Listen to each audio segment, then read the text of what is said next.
오늘은 기품의 의미, 기품이라는 게 뭘까? 태음이라는 게 뭘까에 대해서 말씀해 볼까 합니다. 태음은 타부죠. 타부. 해, 바구맨. 타부는요, 항상 완성이에요. 완성인데, 어디서 완성이냐면, 십자가. 그죠? 십자가에서 완성인데, 모든 율법을 예수의 죽음으로 말미암아 완성시키는 게 타부예요. 십자가예요.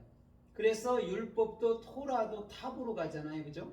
지금 태음도 타부라고. 그래서 십자가가 빠지고서는 뭐든지 완성이 될 수는 없습니다. 십자가 때문에 완성이 되는 거예요. 그럼 그 십자가는 예수께서 하신 일이고, 그것을 우리는 믿음으로 내 안에 가지면 그것이 내 십자가가 되는 것이죠. 그래서 그 십자가 안에서 정확히 예수가 완성한 걸 알게 되면 해라는 율법에서 복음이라는 영의 실존으로 걷는 것이죠. 그래서 주님과 예수와 연합하고 그리스도와 연합해서 하나님의 그 진리의 사역으로 완성되는 거예요. 그러면 하나님 나라는 진리로 된 나라잖아요. 그죠?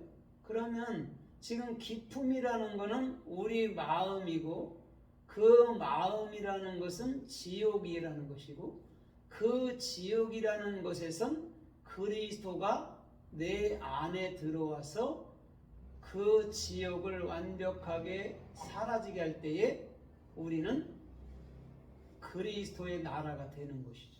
그게 기품의 의미예요. 그래서 그러잖아요. 너희가 율법을 행하면 그 안에서 살리라 그랬단 말이죠.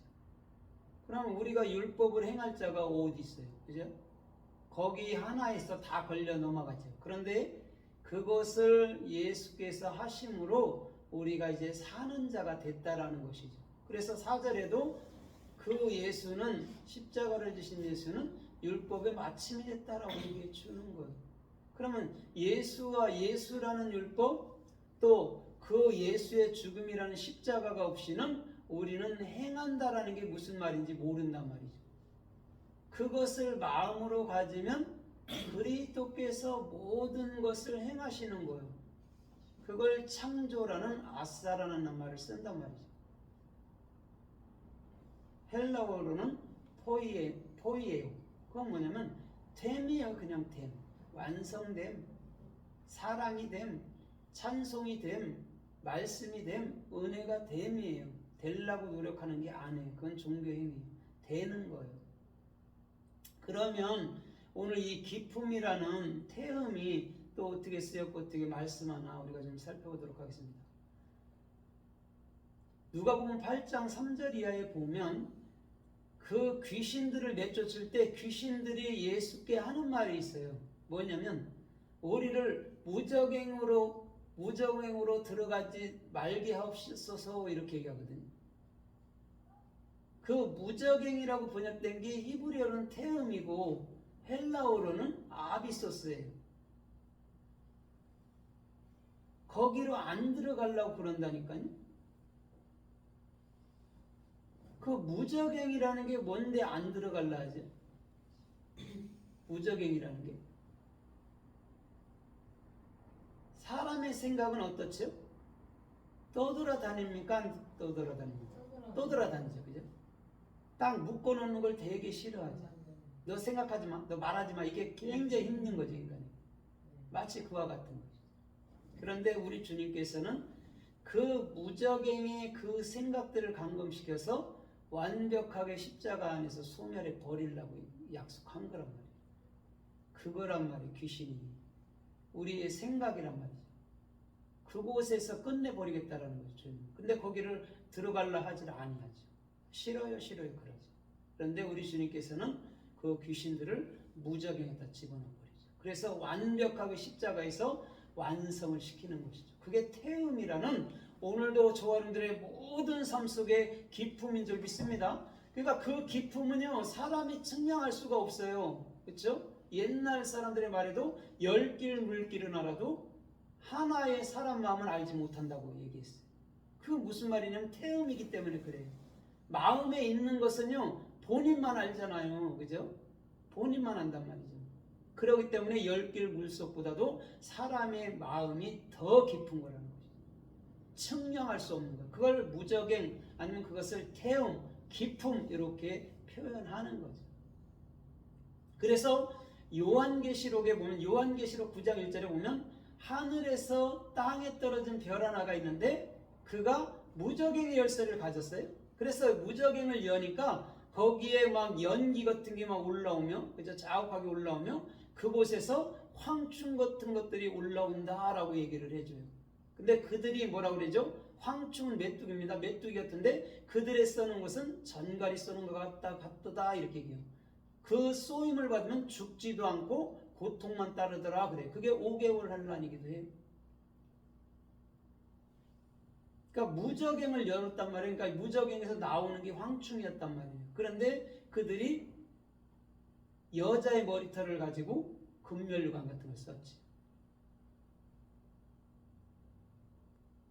그럼 사람의 생각이 무적행에 있던 사람의 생각이 완벽하게 끊어져야지만이 우리는 그 성경 66권과 성경 66권의 면류관을 쓸 수 있다라고 말해 주는 거예요.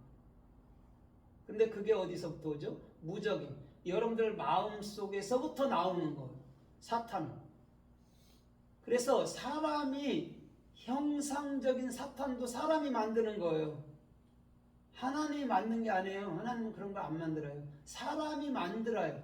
사람이 마음에 있는 것을 신으로 만든단 말이에요.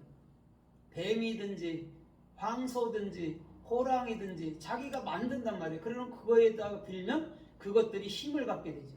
그래서 그것들이 막 물건도 던지고 막 영으로 나타나기도 하고 그렇게 한다는 거죠. 그런데 그것이 결국 어디 있었다고요? 우리 마음속 무적행이 있었다는 거죠. 그것을 완벽하게 주님께서는 여러분 뭐냐면 해결해 주시려고 오신 거라는 거죠. 그런데 잘 보세요. 요한계시록 9장 11절에 보면 그들에겐 임금이 있대요. 아바돈과 아폴리온이라고 얘기하죠. 임금이에요. 임금. 무적행에 임금이 있단 말이에요. 자아가. 그게 왕인데 아바돈이고 아폴로온이고. 이건 무슨 말이냐면 우리 마음으로부터서 정확히 성경 66권의 올바른 진리를 알지 못하면 우리는 그냥 한낱 뭐죠? 하나님을 대적하는 세상의 임금, 세상의 왕으로서 끝나는 것이죠. 그런데 그것을 알았어. 아, 내 안에 있는 게 아바돈이구나. 내 안에 있는 게 아폴로온이구나. 이것을 정확히 알게 되면 우리는 그 세상 왕이라는 사람의 생각들은 십자가에 넘겨버려야 된다는 것이죠. 그러면 주님께서 우리의 마음을 여는 목적이 드러나는 것이죠. 그걸 알게 해주는 거예요. 우리는 종종 바깥에 있는 것을 탓하잖아요. 저 사탄이가요, 저 뱀이가 이렇게 하잖아요. 그러니까 근본 의미를 알지 못하다 보니까 자꾸 바깥에 있는 것에 우리는 눈을 돌리는 거예요. 쟤 때문에 이렇게 간단 말이에요. 주님은 쟤 때문에가 아니고 뱀 때문에가 아니고 선악과 때문에가 아니고 네 안에 있는 그 자아 때문이야 이렇게 가길 원했다라는 것이죠. 그게 태움이라는 그게 아비소스라는 무적행이라는 것이죠. 그것을 측량해 줄 자는 그리스도밖에 없고 그것을 해결해 줄 자는 그리스도밖에 없다라는 거죠. 우리 안에 있는 지옥. 그래서 지옥에서 끊임없는 종교행위, 끊임없는 두려움, 끊임없는 염려, 끊임없는 우울증 이런 것들을 만들어내는 거예요. 주님은 그것을 부셔주려고 온 것이고 그래서 내 사람의 생각이라는 내 자아가 가장 사탄 중에 사탄, 왕 중에 왕이구나. 그리스도도 만왕의 왕이듯이 내 스스로도 사람의 생각이 왕이 되는 것이죠. 그래서 만왕의 왕인 그리스도를 대적하는 거예요. 유일하게 인간의 생각만이 하나님을 대적하는 거예요. 뭐 동물들이 뭐 하나님을 대적하겠어요? 사람의 생각만이 대적한단 말이죠. 그것을 아바돈, 아폴로온이라고 얘기해 주는 거. 그것을 잡아낼 줄 알아야 되는 거죠. 그래서 요한계시록 11장 7절 이하에도 보면 이 두 주민들이 그죠 하늘을 닫아서 그죠 비가 오지 못하도록 하고 입에서 불이 나가서 원수들을 소멸해요. 그런데 무정행에서 올라온 사자들이 그들을 죽여요.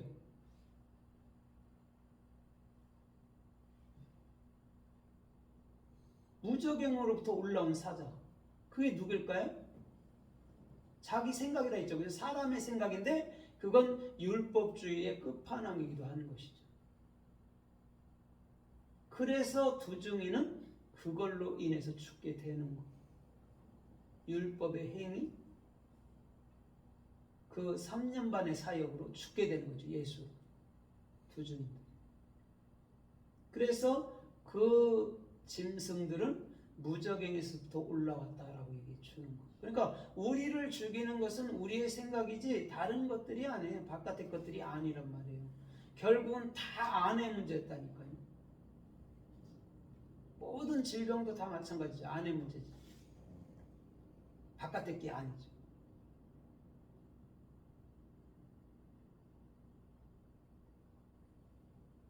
그래서 요한계시록 17장 5절로 7절에서도 이렇게 말씀해요. 무적행으로부터 올라온 그 짐승, 그 짐승이 멸망으로 들어가리라 그런다. 누가 멸망으로 들어갔지요? 데살로니가 후서 2장 4절 5절에 멸망의 아들이 누구죠? 예수. 나를 위해서 예수로 죽어주는 거. 그게 멸망으로 들어가는 거예요. 그래야 누가 오죠? 참 아들 그리스도가 오는 거예요. 예수님은 뭐라고 그러죠? 보여지는 거니까, 껍데기니까 가짜라고 얘기해요. 그래서 멸망의 아들로 죽을 수밖에 없다라는 거죠. 예수님은 나로, 멸망의 아들인 나로 죽을 수밖에 없다는 거죠. 그 다음에 그 이후에 이제는 영원한 아들, 맏아들, 영원한 배는 영원한 하나님으로 내 안에 살게 되는 것이죠.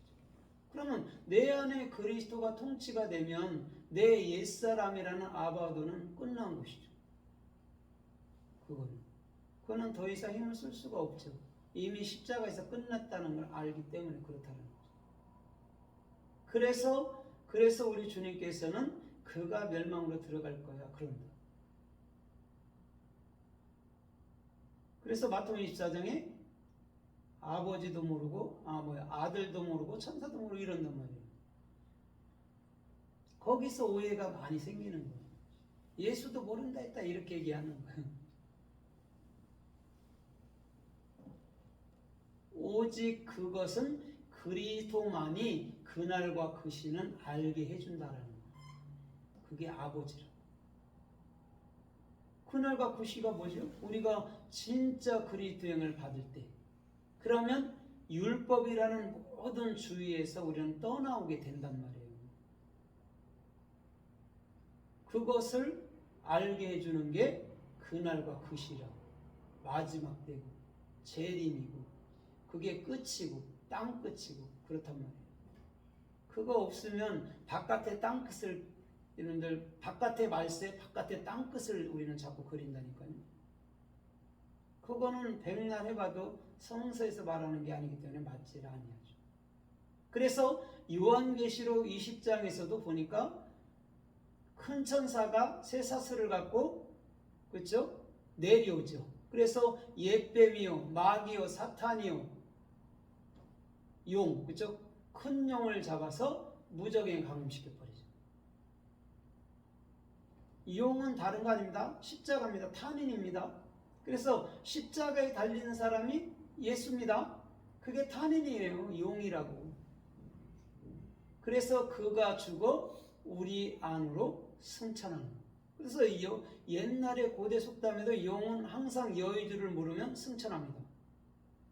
여의주는 하나님의 사랑 말씀이에요. 다른 거 아니에요.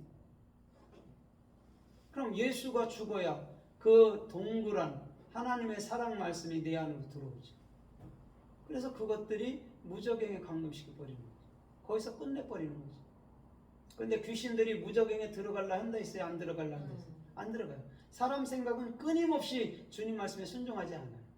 싫어요, 그런다. 그런데도 결국 무적행에 집어넣어서 완벽하게 소멸해 주는 거예요.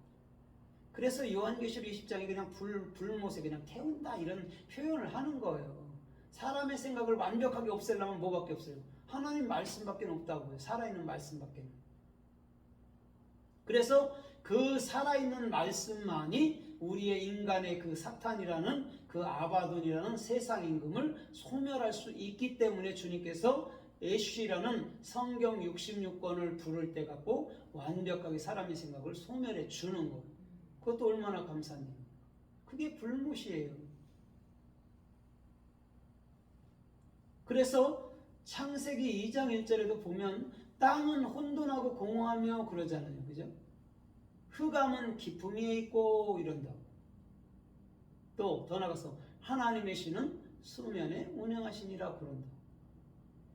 하나님의 영이 내 안에 들어와야, 이 기품 속에 들어와야, 혼돈과 참으로 공허 속에 들어와야 우리가 완벽하게 하늘나라로 설 수 있다라는 것이죠. 거기서 어둠이 있죠. 어둠은 기품이 있고 그러잖아요. 그죠? 그건 어둠이라는 호세크예요. 호세크. 그리스도의 생명의 올바른 비전이 참으로 적용된 그 상태. 그걸 모르면 그냥 혼돈과 공허 속에 사는 것이고, 그게 정확히 내 마음속에 올바른 비전으로 깨우쳐지게 되면 우리는 영원한 그 십자가 안에서, 그 사역 안에서 완성이 되는 것을 태움이라고 얘기해 주는 거예요. 그래서 창세기 1장 1절이 완성이고 1장 2절은 그 땅이 무엇인가를 보여주는 거예요. 그 땅이 마음이기 때문에 혼돈과 공허하다고. 참된 말씀을 알지 못하면요 공허해요. 혼돈스럽고. 이게 율법인지 복음인지 모르면요 혼돈스러워요. 그런데 율법을 정확히 알고 나서 복음으로 들어오면 혼돈스러운 게 싹 사라져 버리죠. 그게 하나님의 신은 수면에 운행하시니라 그렇게 얘기한단 말이에요. 그러면 성령이라는 하나님의 신 참말이 없이 우리가 이 혼돈과 공허라는 이 태움에서 벗어날 수 있냐고요. 절대 벗어날 수 없다라는 거예요. 어떤 누구도.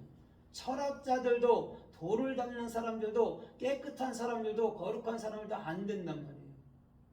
오직 그리스도를 받은 자만이 이 무적행이라는 태움에서 완벽하게 벗어날 수 있는 거예요. 그래서 태움이라는 무적행이 타보라는 십자가를 갖고 있잖아요. 맨 뒤에 진리로 완성되고. 내 안에 여러분 십자가로 진리로 완성돼야 돼요. 그래야 이 지옥이라는 기품이 내 안에서 사라져 버리는 것이죠. 더 이상 지옥은 존재하지 않네요. 더 이상 악은 존재하지 않네요. 더 이상 죄는 존재하지 않네요. 더 이상 선악은 존재하지 않네요로 우리는 정확히 알게 될 때 주께서 우리들에게 성경 66권을 준 의미를 정확히 마음으로부터서 알 수 있는 거예요. 그걸 모르면 이게 또 도덕적인 걸 죄라고 자꾸 끌어들인단 말이에요. 그걸 모르니까. 그러니까 그 종교주의자들이 하는 것은 착하게 살아요, 바르게 살으세요, 깨끗하게 살아요, 이거밖에 없어요. 그들이 주장하는 게 그렇다고. 그럼 불교에서 하는 거랑 뭘 틀리냐? 똑같지. 우리는 그런 의가 아니에요. 도덕적인 의가 아니라. 그죠? 예수가 죽어서 영원한 생명의 의이기 때문에 우리는 진짜 행복한 자이기도 하는 것이죠. 그래서 창세기 7장 11절에도 노아가 600세 되는 때가 있었잖아요. 그죠?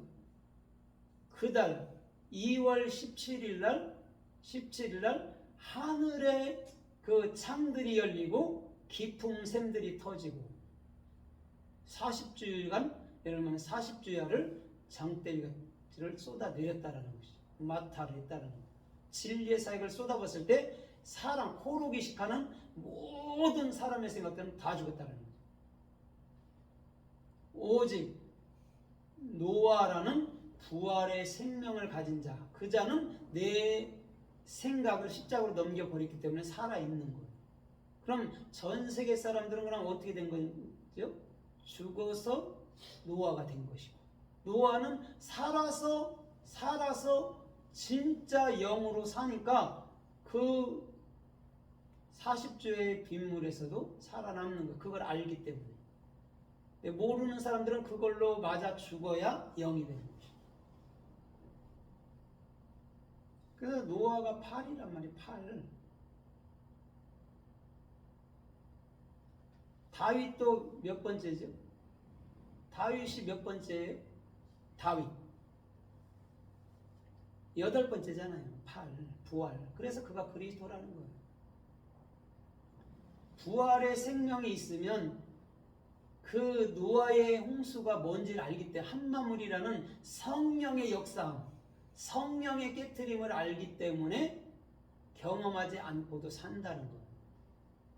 홍해 때도 마찬가지잖아요. 이스라엘 사람들 안 죽고도 물에 안 잠겨도 살잖아요. 애굽 사람들만 수장시키고. 그걸 보면서 내 옛사람이 저렇게 죽는 거구나, 말씀에 잠겨 죽는 거구나를 알면 되는 거예요. 그게 사는 길이라니까요. 내가 물속에 들어가지 않아. 그래서 출애굽기 15장 8절에 보면 하나님의 그 콧김의 바람이 깊은 바다를 모으며, 또한 그 속에서 깊음의 바다 속에서 서로 엉겼나이다. 이렇게. 주님의 콧바람이 르아우 성령입니다. 성령이 주어졌어요. 내 마음에, 태음에, 깊은 바다에. 그때 모든 것이 완벽히 엉겨버려요. 엉기면은 그거 쉽게 끊을 수 있어요? 없어요? 없죠. 그럼 그건 하나가 됐다라는 거죠. 그리스도와 내가. 전날에는 둘이었잖아요. 그리스도가 내가 따로따로 있었잖아요. 그랬더니 예수님의 그 콧김, 성령의 참 말씀으로 말미암아 우리 안에서 완벽하게 하나님과 내가 하나가 됐다라는, 그걸 엉켰다라고 얘기해 줘요. 그래서 전도서 4장 12절인가도 보면 그러잖아요. 한 사람이면 피하겠고, 그죠? 두 사람이면 능히 당하느니 삼겹줄은 절대 끊을 수 없다. 삼겹줄은 엉켰어요, 안 엉켰어요? 아예 완벽하게 엉켰죠. 여자들 머리 딸 때 세 가닥으로 따잖아요. 그걸 말하는 거예요. 그걸 못 끊는다는 거죠. 그건 더 쉽게, 그것도 예표이기도 한 거죠. 쉽게 말하면 성령으로 말미암아 내가 하나가 되면 어떤 것도 우리를 해할 수가 없고 어떤 것도 우리를 넘어뜨릴 수 없다라는 말을 하는 거죠. 그 얘기. 그래서 신명기서 8장 7절에도 보면 뭐라고 그래요? 니들이 장차갈 땅은 좋은 땅이니, 쉽게 말하면 가나안 땅이니, 이렇게 말해요. 거기는 골짜기가 있고 그 골짜기는 물이 흘러서 시내를 이루고, 이렇게 말해요. 그러면서 거기는 기품의 땅이 있나이다, 그렇게 얘기해요. 골짜기는 여러분들 십자가입니다. 골고다 언덕입니다. 그곳에서는 그쵸, 물이 흐르죠. 그죠? 그래서 시내를 이루죠. 예수님이 죽어야 우리 안에서 생명수가 흘러나죠. 그죠? 그죠? 그거예요. 그것을 기품이 있는 땅이며, 이렇게 얘기해 준다는 거죠. 그게 가나안 땅의 의미였어요. 그냥 가나안 땅에 들어가면 좋겠다, 그게 아니에요. 지금 가나안 땅이라는 팔레스틴이 육적으로 보면 지금 얼마나 맨날 전투하잖아요. 의미론적으로 얘기한 것이지 절대 그것을 얘기한 게 아니란 말이에요. 네 마음속이 가나안이 돼야지, 그것이 기품이 돼야지, 그것이 십자가가 돼야지, 그것에서 생명수가 있어야 네가 살지, 그래야 좋은 땅이지. 그런 좋은 토부 아래츠, 하나님이 보시기에 좋은 땅, 그것은 십자가에서 영원한 그리스도의 생명수가 흐르는 땅인데, 그것은 네 마음, 태움이라는 기품 속에 있는 거야, 이렇게 얘기해 주는 거죠. 그래, 그 땅에는 기품이 있고, 이렇게 얘기해 주는 거죠. 마음 땅을 얘기하는 거예요. 거기에 그리스도께서 수면에 운행하듯이 운행한다라는 거죠.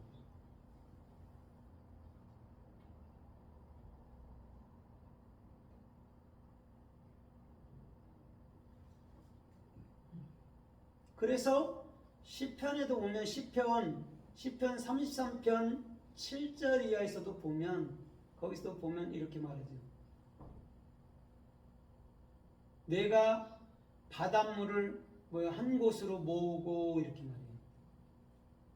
기품을 곳간에 두시며 그런다. 여러분 곳간이 어디죠? 곳간? 천국 창고예요. 기품을 그곳에 뒀대요.